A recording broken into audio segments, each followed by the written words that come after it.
Tensions in the skies over Syria have escalated dramatically as Israeli and Turkish military aircraft found themselves in a direct face-off this weekend. And according to both Turkish and Israeli media outlets, this confrontation unfolded when Turkish F-16 fighter jets reportedly entered Syrian airspace and started shadowing Israeli warplanes conducting a heavy round of airstrikes. And these Turkish jets, by the way, are said to have issued warning signals demanding the Israeli aircraft withdraw immediately. A claim reportedly dismissed by the IDF. Despite that denial, Turkish media outlets claiming the incident took place during one of Israel's most aggressive bombing campaigns in Syrian territory since the collapse of Bashar al-Assad in November last year. And targets of the Israeli strikes, according to various reports, included pro-Turkish militia groups in northern Syria, such as the Sultan Murad Division and the Suleiman Shah Brigade. To counter Israel's air operations, Turkish fighter jets also allegedly activated electronic warfare measures, jamming Israeli radar systems and sending repeated deterrent signals. Turkey in the past has publicly demanded that Israel cease all military actions inside Syria. In a statement, the IDF said it had executed precise strikes targeting weapon depots, missile sites, and anti-aircraft installations across Syria, and vowed to persist with these missions to neutralize any emerging threats. The IDF also released a video of these airstrikes. Turkey has been working to establish a long-term foothold at several strategic air bases in Syria. The T4 air base in Homs and another site in Hama have reportedly seen deployments of Turkish drones and advanced air defense units. According to Israeli media outlets, Israel fears that assistance from Ankara could enable Syria to rebuild its military arsenal, enhance its missile range, and bolster its southern defenses, all of which could severely compromise Israel's security perimeter.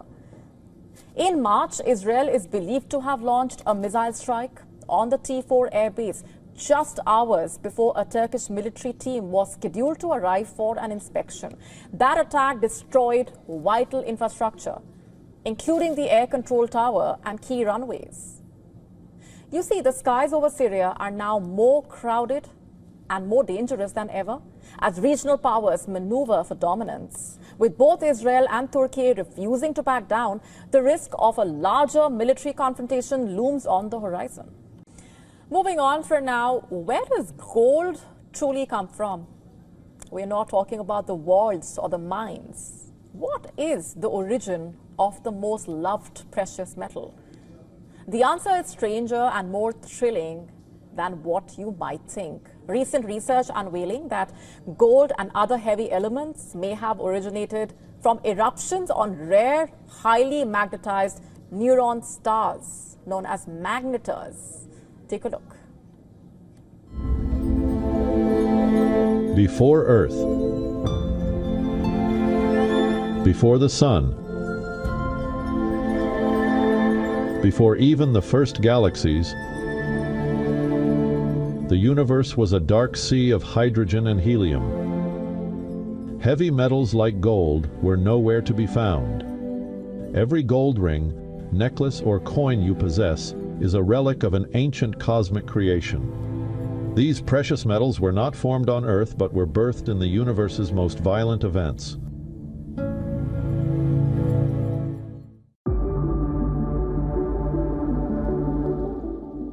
Gold's birth is written in the violence of the universe.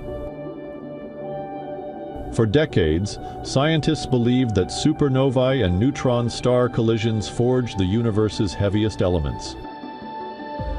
But now, new research points to an even rarer, more explosive birthplace, the magnetar. So what really is a magnetar?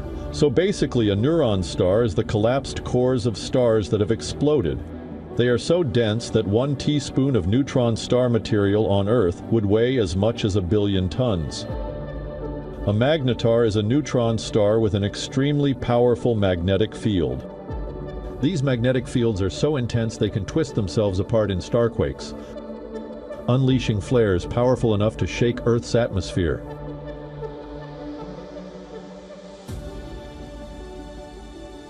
NASA says that in these moments, the unimaginable happens. Neutrons slam into lighter atoms, forcing them up the elemental ladder. Within seconds, the chaos inside a magnetar flare can create more gold and platinum than the mass of Mars. These cosmic factories, scientists now say, may be responsible for up to 10% of all the gold and heavy metals in our galaxy. But the story isn't over. Magnetar flares hurl these precious atoms across space, seeding newborn stars and planets, including our own. Every ring, coin, and bar of gold on Earth is a relic of these ancient explosive events, a testament to the universe's wildest extremes. So next time you see gold, remember, it was born in a cosmic firestorm in the heart of a starquake, long before our world began.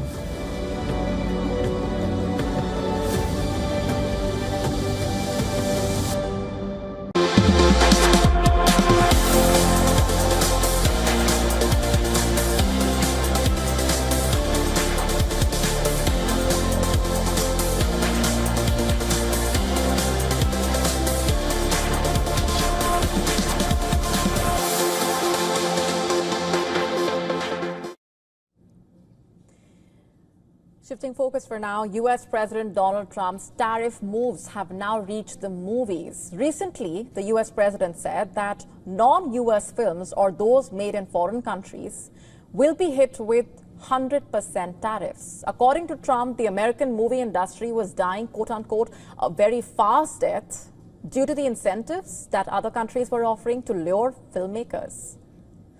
Trump has gone a step further to declare it as a national security threat in his Truth Social post. But how exactly does he plan to proceed with this? Well, he seeks to authorize the U.S. Department of Commerce and Trade to immediately begin the process of imposing a 100% tariff on all films produced abroad that are then exported to the United States. However, the details of this move remain somewhat unclear at this point, since Trump's statement did not cover whether the tariff would apply to American production companies producing films abroad. It was also unclear if the tariffs would apply to films on streaming services and OTT platforms. Even as pitched as a tit-for-tat move against China's decision to limit imports of Hollywood films, Trump's tariffs against non-U.S. films will not be an easy one to execute. Every year, countries like Canada, the UK, Australia, even European countries like Hungary and Italy often act as bases for thousands of films produced by America, owing to lower costs and other benefits. And film production, unlike manufactured objects, are hardly identified by their nationality of production. Therefore, it is incredibly difficult to zero down on what makes for an American and what is a non-American film. Given the investments made, the labor source, the revenue generated from around the world, moreover, thanks to digitization, films are truly believed to have a multinational character. And an industry like Hollywood thrives on this very feature.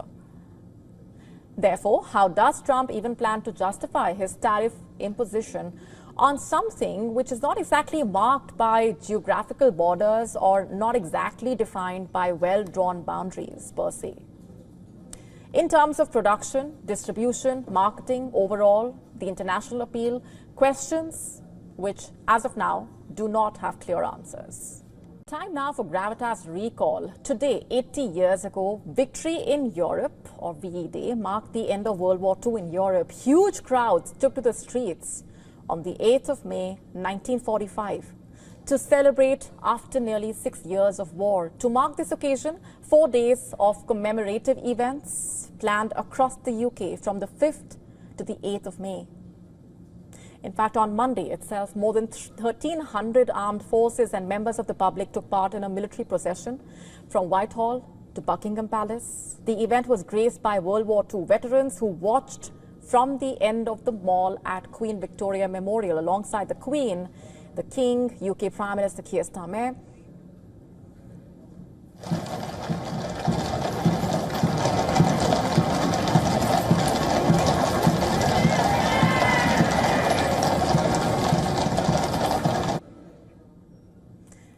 actor Timothy Spall opened the parade in London by reenacting parts from the speech made by the former British Prime Minister Winston Churchill on this very day. This is not a victory of a party or of any class. It's a victory of the great British nation as a whole. We were the first in this ancient island to draw the sword against tyranny. Every man, woman and child in the country had no thought of quitting the struggle. When shall the reputation and faith of this generation of men and women fail?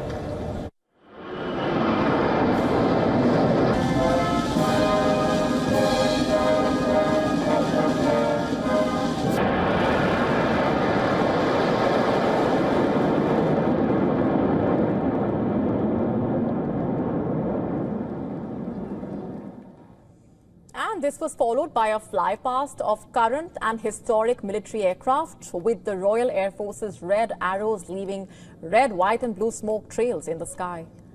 A small group of Ukrainian soldiers took part in a British military procession. Ukrainian personnel joined around 1,000 UK Armed Forces members, including soldiers on horseback and military bands, to symbolize the global support for their continued fight for freedom against Russia.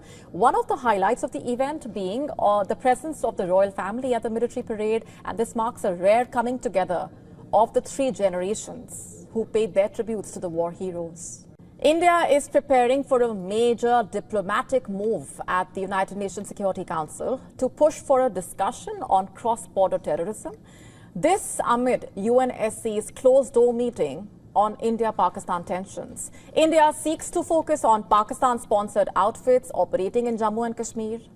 This on the back of the Pahalgam terror attack that claimed 26 lives.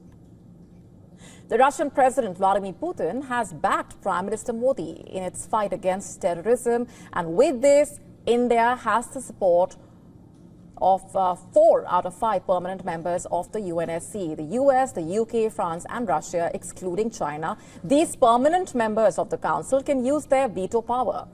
India's diplomatic pitch, in fact, builds on its long-standing stance that terror groups like Lashkar-e-Toiba and Jaish-e-Mohammed enjoy patronage from Pakistan's military intelligence establishment. The UNSC discussion, if tabled, is expected to highlight the growing frequency and sophistication of cross-border attacks, such as the Pahalgam terror attack. The brutal attack was initially claimed and later retracted by the Resistance Front, the TRF, and LET proxy. Indian intelligence has directly linked the attack to handlers across the line of control. On the other hand, Pakistan, a non-permanent member of the UNSC, is raking up the India-Pakistan tensions. However, it hasn't been able to find backers at the high table. The UNSC has agreed to hold a closed-door meeting with Pakistan at 8 a.m. GMT, 1:30 a.m. IST. The meeting comes after Islamabad requested for an emergency meeting with the Council, which is being presided over by Greece for the month of May. Pakistan aims to highlight the issue under the header Threats to International Peace and Security. The Pakistani Foreign Ministry in a statement saying that the country will formally apprise the UNSC of the latest developments in South Asia. It plans to raise the Indus Waters Treaty being put into abeyance by the Indian side. India's former ambassador to the UN, Saeed Akbaruddin, who was the Indian ambassador to the UN when the last such closed-door meeting took place in 2019, says from his experience that no significant outcome is expected from the informal closed-door consultation. Speaking to WION, he says, and I'm quoting him, Pakistan's initiative is a public diplomacy effort aimed at shaping perceptions rather than advancing negotiations, quote unquote. To stay up to speed with the latest news, download the WION app and subscribe to our YouTube channel.